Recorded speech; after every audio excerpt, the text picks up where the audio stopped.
potser s'ho mereixia. Ai, minoria, que Catalunya potser s'ho mereixia. Ai, minoria. Gràcies a tots.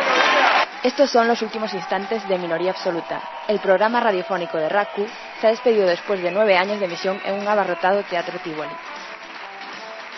Con un especial de 2 horas y ante un público entregado, se han recordado sus mejores momentos. Avui a Minoria Absoluta ens acompanyen José Montilla, no gens menys, Ángel Acebe, Viva Espanya, Ferran Adrià, Lluís Llach, Assassín, Carme Chacón, Mondafín, Ferran Monegal, Joan Saura, Pasqual Maragall. ¡Qué cabrón! En este especial, en el que ha colaborado el equipo de la Segona Hora, tampoco han faltado algunos de los colaboradores que han pasado a lo largo de estos años. RAC1, Reales Altezas Coronadas, que tiene mucho que ver conmigo, porque son una minoría absoluta como yo y la familia. Minoría Absoluta, programa a programa, se ha convertido en uno de los referentes del humor político y también ha creado escuela. Ha estat el germen, ha estat l'embrió de tot el que hem vingut fent després, d'una manera de fer humor i de fer humor polític sobretot, de tal manera que ni el programa de Tele Polònia ni moltes altres coses no s'entendrien si no haguéssim tingut aquest laboratori que ha estat per nosaltres el nostre programa de RAC1. Los políticos también han querido dar su último adiós a Minoría Absoluta. Aunque se acabe Minoría Absoluta, espero que Cataluña me siga votando como siempre.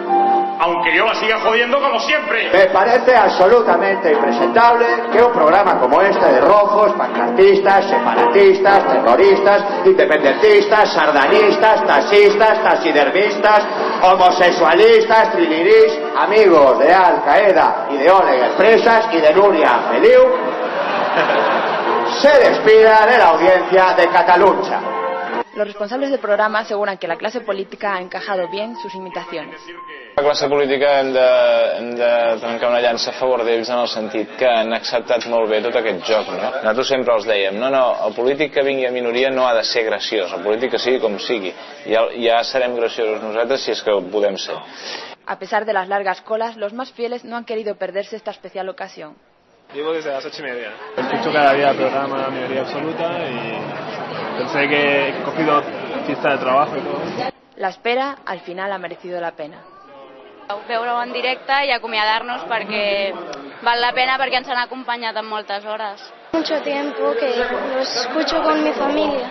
He venido a verlos y tal, pero al ser el último, pues bueno, es recordar la última escena aquí en radio, que siempre te queda grabada para lo que te queda de vida. Como no podía ser de otra manera, Minoría Absoluta se ha despedido entre aplausos y carcajadas, aunque la emoción también ha estado presente. Estem molt emocionats i molt commoguts, diguem-ne, a l'hora de deixar-lo, però també molt contents perquè ha estat un programa que ha estat un èxit i per tant, que s'acaba quan nosaltres volem i en el seu millor moment. Bueno, com diria Lluís Llach,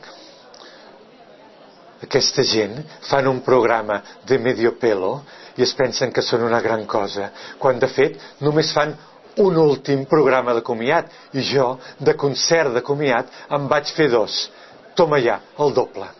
Primer donant-vos les gràcies a tots, una abraçada molt gran a tots els que ens heu seguit i els que no també, i el president Maragall també volia adreçar-vos. Què volia fer, president, vostè? Res, només volia dir, visca Catalunya. I això se'n diu Minoria Absoluta. Si no ens veiem, bones festes. Me gusta Teruel, soy vegetariano.